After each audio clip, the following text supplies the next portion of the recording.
लड़की की उम्र अगर 30 साल की हो गई हो और उसे कोई रिश्ता न मिल रहा हो तो क्या वो किसी गैर मजहब के लड़के से शादी कर सकती है? वो लोग कि जिनके गालों पर बाल नहीं आते तो क्या वो फ्रेंच कट दाढ़ी रख सकते हैं? झूठ बोलना कब जरूरी है? आइए इन सवालात के जवाब जानते हैं इस एपिसोड में। YouTube एनालिटिक्स के मुताबिक हमारे व्यूवर्स में से 76% लोगों ने हमारे चैनल को सब्सक्राइब नहीं किया है और सिर्फ 25% सब्सक्राइबर्स ने ही बेल आइकन को प्रेस किया है। हम तमाम व्यूवर्स से दरखास्त करते हैं कि हमारे चैनल को सब्सक्राइब करें और बेल आइकन को प्रेस करें ताकि हमारी लेटेस्ट वीडियोस आप तक पहुंच सके। बिस्मिल्लाहिर्रहमानिर्रहीम। दोस्तों सलाम अलैकुम। सबील कमेंट के इस नए प्रोग्राम में आपका तहे दिल से इस्तकबाल है। दोस्तों आज 13 जमादिल अव्वल है। एक रिवायत के मुताबिक जनाब फातिमा ज़हरा सलामुल्लाहि अलैहा की शहादत की तारीख है। इसी मुनासिबत से आपकी खिदमत में तमाम उलमा व मराजे और खुसूसन अपने ज़माने के इमाम अज्जलल्लाहु ताला फरजहु शरीफ की खिदमत में इस अजीम मुसीबत की तस्लियत और ताज़ियत पेश करते हुए अपने प्रोग्राम को शुरू करते हैं जनाब फातिमा ज़हरा सलामुल्लाहि अलैहा की एक हदीस के जरिए से। हुब्बिबा इलैया मिन दुनियाकुम सलास तिलावतु किताब वन्नज़रु फी वजहि रसूलिल्लाह वल इन्फाक़ु फी सबीलिल्लाह। बीबी इरशाद फरमाती हैं, तुम्हारी दुनिया से 3 चीजें ऐसी हैं कि जिसकी मोहब्बत हमारे दिल में पाई जाती है। एक अल्लाह की किताब की तिलावत, दूसरे रसूल खुदा के चेहरे पर नजर और तीसरी चीज अल्लाह के राह में इन्फाक यानी खर्च करना। तस्बीहात हज़रत ज़हरा सलामुल्लाह अलैहा का उर्दू नोहा सबील मवद्दत यूट्यूब चैनल पर रिलीज हो चुका है। आप कार्ड पर क्लिक करके इस नोहे को देख सकते हैं। इंशाअल्लाह इस साल सबील मवद्दत के यूट्यूब चैनल पर और भी मज़ीद नोहे रिलीज किए जाएंगे। सबील मवद्दत के यूट्यूब चैनल को सब्सक्राइब करें ताकि आने वाले वीडियोस से अपडेट रह सकें। दोस्तों आपसे एक बहुत ही अहम और जरूरी रिक्वेस्ट है, वो ये कि आप जब भी कोई सवाल करना चाहते हैं तो सवाल करने से पहले #Q4Sabil कमेंट लिखें, फिर उसके बाद अपना सवाल लिखें। सवाल लिखने के बाद अपना नाम और अपने शहर का नाम भी लिखें ताकि आपके सवालात आसानी से हम तक पहुंच सकें। तो दोस्तों चलते हैं अपने पहले सवाल की तरफ। अगर किसी लड़की की उम्र 30 साल हो गई हो और सैयद रिश्ता ना मिल रहा हो तो क्या वो एक अच्छी अहले सुन्नत फैमिली में शादी कर सकती है? देखिए, शादी के सिलसिले से बहुत गौर खौस करके सोच समझ के आगे बढ़ने की जरूरत है, इसमें शक नहीं। सिर्फ शादी का मरहला नहीं, दीन ने हर मंजिल पर कहा है कि फिक्र करो, गौर करो, तदब्बर करो। लेकिन जहाँ गौर और फिक्र करने की बात दीन ने कही है, वहीं भी कुछ चीजें वहीं पर ऐसी हैं कि दीन ने कहा है कि ऐसा ना हो कि वो अपने वक्त से गुजर जाए। तो शादी का भी एक वक्त है। अब अगर कोई बच्ची 30 साल तक इंतजार कर रही है और बहरहाल उसे रिश्ता नहीं मिल रहा है तो ये अफसोसनाक मकाम है। लेकिन यहाँ पर एक सोचने की मंजिल है, वो सोचने का मकाम यह है कि शादी 2 रूहों के मिलाप का नाम है, 2 फिक्रों के मिलाप का नाम है। अब शादी के कुछ इस्लामी मेआरात हैं, कुछ समाजी मेआरात हैं। अब हमें देखने की जरूरत है कि हम इस्लाम और शरीयत को फॉलो कर रहे हैं या समाज में राइज रस्मों को हम फॉलो कर रहे हैं। समाज में जहां शादी के लिए स्टेटस को देखा जाता है, बैंक बैलेंस को देखा जाता है, जॉब को देखा जाता है, प्रॉपर्टी को देखा जाता है, घराने को देखा जाता है, गाड़ी, ये सारी चीजें ये समाजी स्टेटस को शो करती हैं। वहीं दीन की नजर में जो चीज अहम है वो तकवा है। अब अफसोस है उस शिया समाज पर कि जहां पर कोई इश्क अहले बैत अतहार अलैहिस्सलाम जैसी दौलत अपने पास रखता हो, उसके बाद वो सामने की चीजों को देख रहा हो कि कहाँ पर प्रॉपर्टी है, कहाँ पर पैसा है, कहाँ पर दुनिया की दौलत है, ये सारी चीजें। यानी अब यहाँ पर ये अफसोस का मकाम है कि एक कनीज़ फातिमा की एक बच्ची, कनीज़ फातिमा और ज़ैनब, सिर्फ इसलिए घर में महज बैठी रह जाए कि उसके सामने वो सारा जो दुनिया ने माहौल बना के पेश किया है, प्रॉपर्टी, माल, दौलत, सरवत, उसके मुताबिक कोई उसको अपना हम सफर नहीं मिल रहा है। ये अफसोस का मकाम है और लिहाजा जरूरी है कि हम उस मिलाक और उस मेयार के ऊपर आए जो दीन ने बयान किया है। और दीन ने बयान किया है, इन्ना अक्रमकुम इंदल्लाहि अतकाकुम, परवरदिगार के नजदीक सबसे अहम और नजदीक तरीन फर्द वो है जो साहिब तकवा है। देखिए, शादी कोई जज्बाती कदम तो है नहीं, एक मुश्तरका जिंदगी का आगाज है जहाँ पर बहुत ही सोच समझ कर, देखभाल कर, कान पटक कर आगे बढ़ने की जरूरत है। कभी ऐसा होता है कि एक ही खानदान है, सब आपस में रिश्तेदार हैं, तो एक दूसरे को जानते हैं, लेकिन उसके बाद भी शादी होती है, सक्सेसफुल नहीं होती,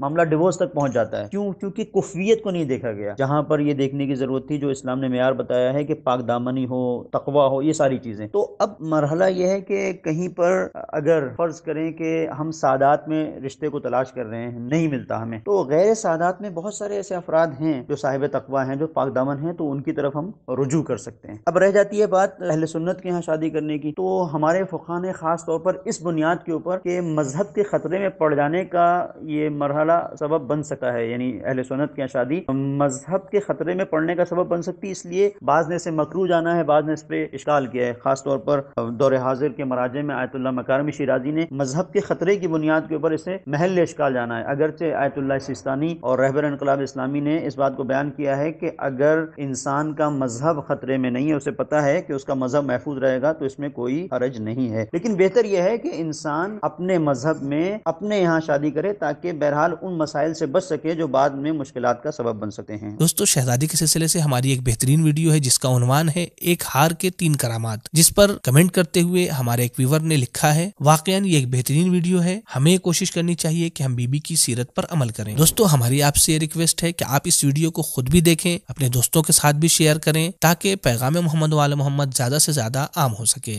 کتنا بابرکت ہے یہ گردن بند جس نے بھوکے کو کھانا کھلایا، بے لباس کو لباس پہنایا، مقروض کا قرض ادا کیا، ایک غلام کو آزاد کیا اور پھر دوبارہ اپنے مالک کے پاس لوٹایا۔ میرا بھائی 21 سال کا ہے اور دوسرا بھائی 24 سال کا ہے، ابھی تک ان کو پوری داڑھی نہیں آئی ہے، تو کیا فرینچ کٹ داڑھی رکھ سکتے ہیں؟ اس سوال کا جواب یہ ہے کہ آیت اللہ سیستانی دامت برکاتہ کے نزدیک فرینچ کٹ داڑھی رکھنا احتیاط واجب کی بنیاد پر جائز نہیں ہے، تو ان کے مقلدین کے لیے بہتر ہے کہ داڑھی فرینچ کٹ نہ رکھیں۔ دوسری بات یہ ہے کہ اگر کوئی شخص ایسا ہے کہ جس کے بال یعنی اس کے رخساروں کے اوپر بال نہیں ہیں، صرف ٹھڈی کے اوپر بال ہے، تو وہ کیا کرے، یا بال اس کے کم ہیں تو کیا فرینچ کٹ داڑھی رکھ سکتا ہے؟ تو اس سلسلے میں بھی جواب یہی ہے کہ فرینچ کٹ داڑھی نہیں رکھ سکتے۔ ہاں، اگر بال ہی اتنے ہی آئے ہیں تو کوئی حرج نہیں ہے رکھنے میں، بلکہ اتنی ہی رکھی جائے گی، لیکن اگر رخساروں پر بال ہیں یعنی سائیڈ میں بال ہیں تو ان بالوں کو مونڈا نہیں جا سکتا ہے، اور ان بالوں کو مونڈ کر فرینچ کٹ میں تبدیل نہیں کیا جا سکتا ہے، بلکہ ان کو چھوٹا کیا جا سکتا ہے۔ لہٰذا اس بات کا خیال رہے کہ وہ بال جو رخساروں کے اوپر کم آئے ہیں اس کو مونڈا نہ جائے، بلکہ ان کو بھی رکھا جائے، کیونکہ آیت اللہ سیستانی کے نزدیک احتیاط واجب کی بنیاد کے اوپر داڑھی کو فرینچ کٹ داڑھی میں تبدیل کرنا جائز نہیں ہے۔ پھر میں عرض کر دوں کہ دوسری صورت یہ ہے کہ اگر صرف اور صرف ٹھڈی کے اوپر ہی بال آئے ہیں اور وہ خود بخود جو ہے فرینچ کٹ میں تبدیل ہو جاتے ہیں تو اس میں کوئی حرج نہیں ہے۔ دوستو، اگر آپ ہمیں سپورٹ کرنا چاہتے ہیں تو پیٹریون کے ذریعے سے منتھلی ممبرشپ حاصل کریں اور اس کار خیر میں شریک ہوں۔ پیٹریون کے لنک ڈسکرپشن میں موجود ہے۔ میرا سوال یہ ہے کہ جھوٹ بولنا کب ضروری ہے؟ جیسا کہ سوال کیا گیا ہے کہ جھوٹ بولنا کب ضروری ہے، دیکھیے تعلیمات اسلامی میں سچ بولنا اور جھوٹ سے پرہیز کرنا بڑی زیادہ اہمیت کا حامل ہے، حتیٰ کہ جھوٹ کو گناہان کبیرہ میں شمار کیا گیا ہے۔ لیکن اس کے باوجود اگر کوئی ایسا موقع پیش آ جائے جہاں سچ بولنا فساد کا باعث بنے یا شدید مالی نقصان کا خطرہ لاحق ہو، یا اسی طرح کسی مسلمان کی جان یا عزت و آبرو خطرے میں ہو، تو ایسی صورت میں جھوٹ بولنا جائز ہے، بلکہ واجب ہے۔ فقہ کی کتابوں میں اس کے لیے بعض مواقع بیان کیے گئے ہیں کہ کہاں کہاں آپ جھوٹ بول سکتے ہیں، تو اس میں جو گنوایا گیا ہے اس میں یہ ہے کہ فساد سے بچنے کے لیے، دو لوگوں کے بیچ شدید اختلاف کو ختم کرنے کے لیے، یا اگر بیوی شوہر سے ایسی چیز کا مطالبہ کر لے جسے وہ مہیا نہیں کر سکتا، یا کر سکتا ہے مگر اس پر واجب نہیں ہے تو اسے وعدہ کر سکتا ہے اگرچہ اس کو انجام دینے کا قصد نہ رکھتا ہو، یا اسی طریقے سے جنگ و جہاد کے موقع پر اگر جھوٹ سے دشمنان دین پر فتح کا امکان ہو تو جھوٹ بولا جا سکتا ہے۔ البتہ ایک بات کو نظر میں رکھیے کہ اسلام نے توریہ کا بھی حکم دیا ہے، یعنی اگر ممکن ہو تو انسان توریہ کر لے۔ توریہ کیا ہے؟ توریہ یہ کہ آپ اپنے جملے سے خلاف ظاہر معنی ارادہ کریں۔ مثال کے طور پر آپ سے کسی نے مدد کی درخواست کی اور آپ نے کہا بھائی ہاتھ خالی ہے، پیسہ جیب میں ہے اور واقعاً ہاتھ خالی، آپ نے جھوٹ نہیں کہا، لیکن مخاطب نے کیا سمجھا کہ آپ کے پاس پیسے نہیں ہے اور آپ کی مالی حالت خراب ہے۔ بہرحال بعض مواقع ایسے ہیں کہ باوجود اس کے کہ جھوٹ بولنا گناہان کبیرہ میں سے ہے، لیکن اسلام میں مستثنا کر دیا گیا ہے۔ مصحف فاطمہ کیا ہے؟ کیا باڈی پارٹس کو ڈونیٹ کیا جا سکتا ہے؟ اور میں جس لڑکی کو چاہتا ہوں میرے والدین اس سے شادی کرانے کے لیے راضی نہیں ہیں، تو میں کیا کروں؟ ان سوالوں اور اس کے علاوہ اور بھی سوالوں کے جوابات کو جانیے اس ایپیسوڈ میں۔